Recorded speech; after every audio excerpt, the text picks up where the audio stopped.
à vous, bienvenue sur Nutrition TV. Aujourd'hui, on parle du poids. Es-tu maigre, en surpoids ou simplement obèse? Comment le savoir? Tout de suite sur Nutrition TV.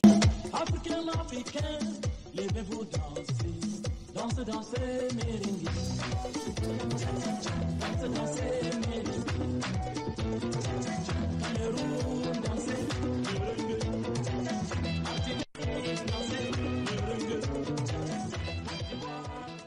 Il nous a été permis comme ça de faire une petite enquête histoire de comprendre quels sont les critères, quels sont les référentiels que les uns et les autres utilisent pour définir s'ils ont le poids normal ou pas. Et je vous assure, le résultat est intéressant parce que suivant les personnes que nous rencontrions, chacun avait ses critères définis.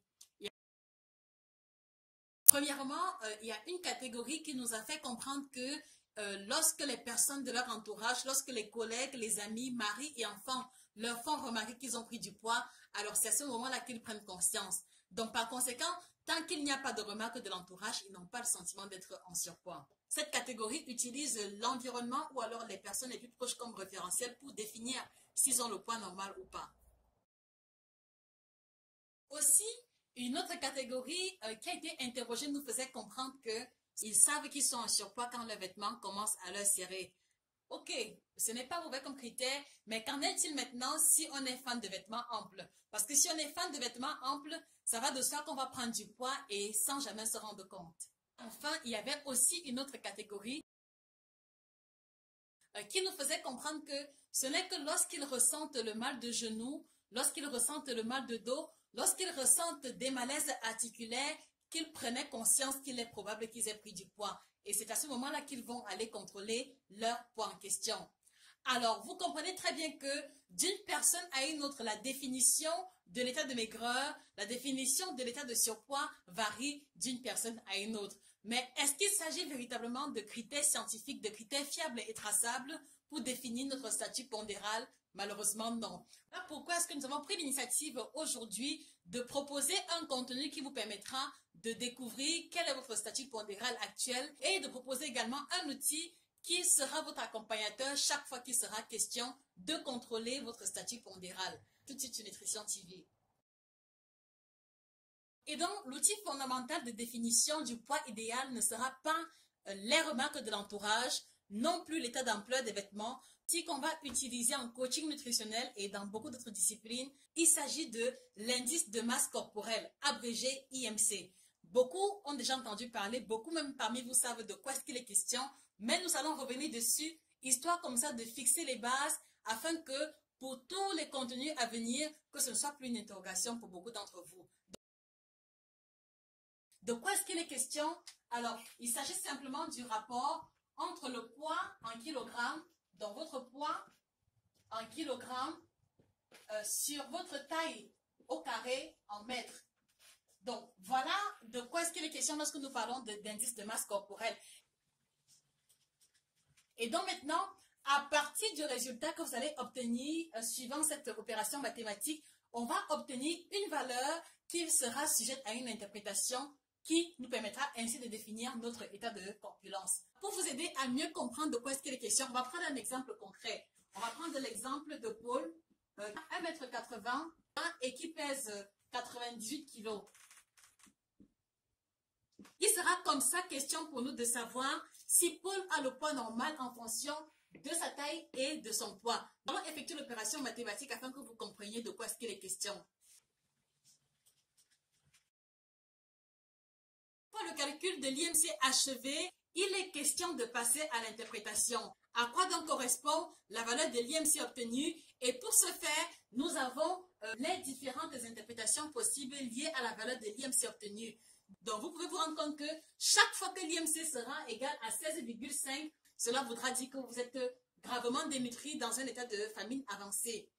Voilà. Et lorsque votre IMC est comprise entre 16,5 et 18,5, vous êtes dans un état de maigreur. Donc, par conséquent, il vous faut prendre quelques kilos. Et si maintenant, votre IMC est comprise entre 18,5 et 25, vous avez le poids normal. Bonne nouvelle. Donc, chaque fois qu'on dira que vous avez le poids normal, il faudrait que votre indice de masse corporelle, dans les principes, soit comprise entre 18,5 et 25. Évidemment, il y a des exceptions. Nous en parlerons au thème de cette émission.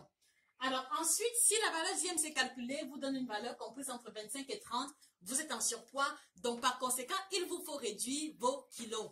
Et maintenant, si la valeur est comprise entre 30 et 35, vous êtes déjà en obésité modérée, en obésité à un état d'avancement conséquent, donc il vous faudrait aussi perdre quelques kilos. Et ensuite, si vous avez une IMC comprise entre 35 et 40, vous êtes dans un état d'obésité grave. Et quand nous parlons d'obésité grave, ce n'est pas simplement d'abus de langage. Obésité grave suppose ici que ce statut pondéral est déjà une porte ouverte aux maladies cardiovasculaires. Cela suppose qu'à ce stade-ci, vous avez déjà des symptômes physiques visibles, tels que les lourdeurs au niveau du dos, tels qu'un niveau élevé de cholestérol, un début d'hypertension artérielle. Bref, chaque fois que vous serez déjà en un état d'obésité grave, il est fort probable que vous ayez déjà d'autres maladies parallèles en supplément.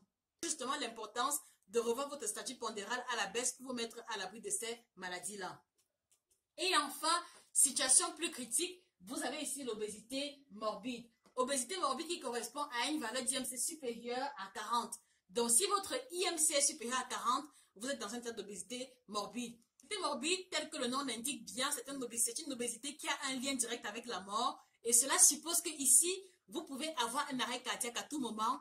Vous pouvez être victime d'AVC et c'est la forme la plus dangereuse d'obésité. Donc ici, il y a une urgence à réduire votre niveau de poids, aussi bien pour l'obésité grave que pour l'obésité modérée, également pour le surpoids, car être en surpoids n'est pas une chose intéressante pour votre santé, d'où l'importance de contrôler votre valeur d'IMC. Alors revenons au niveau du cas de Paul. Vous vous souvenez, il avait un poids de 98 kg et une taille de 1,80 m et sa valeur d'IMC nous a donné 30,24. Donc, à partir de la valeur d'IMC obtenue, on va passer à l'interprétation de ce côté et 30,24 suppose déjà cette catégorie-ci. Voilà, qui renvoie à une IMC comprise entre 30 et 35 puisqu'on a 30,24. Donc, monsieur Paul est en état d'obésité modérée. Donc, il lui faut perdre des kilos. Et combien de kilos est-ce qu'il a à perdre? Seul un praticien en cabinet avec d'autres examens complémentaires sera en mesure de définir le nombre de kilos que M. Paul doit perdre.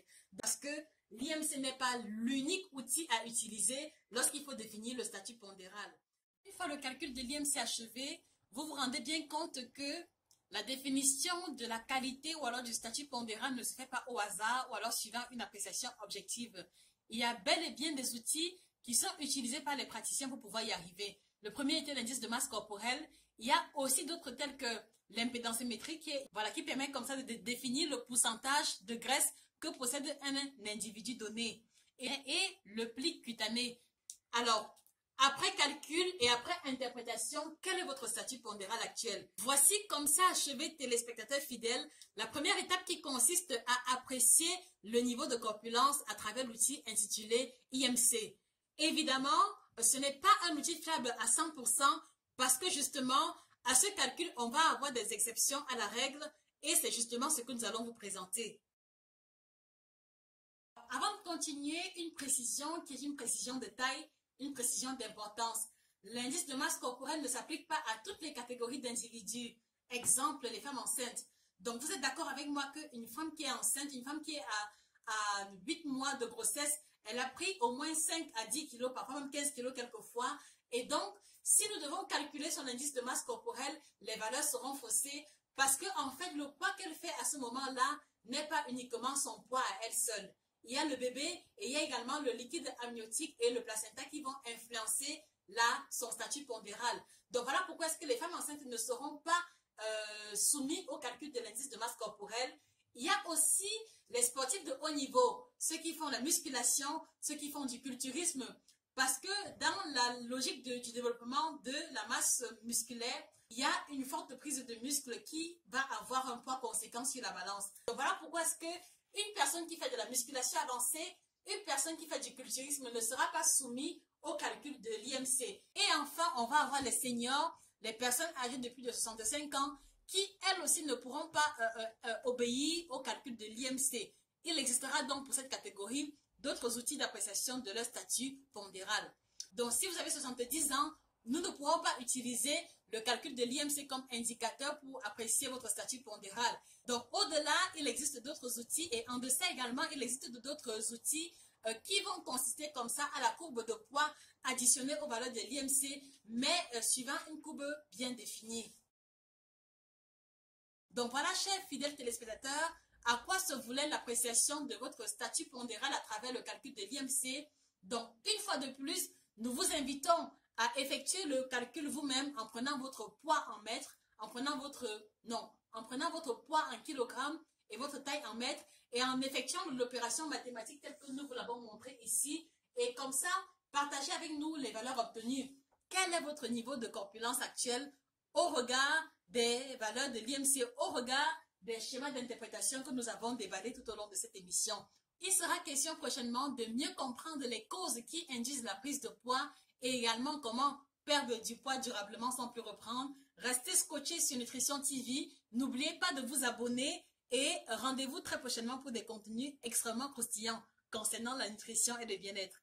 Passez une excellente journée. Que le bien-être vous accompagne et à très bientôt. Au revoir. Africain, africain, levez-vous danser, danse, dansez, merengue. Danse, dansez, merengue.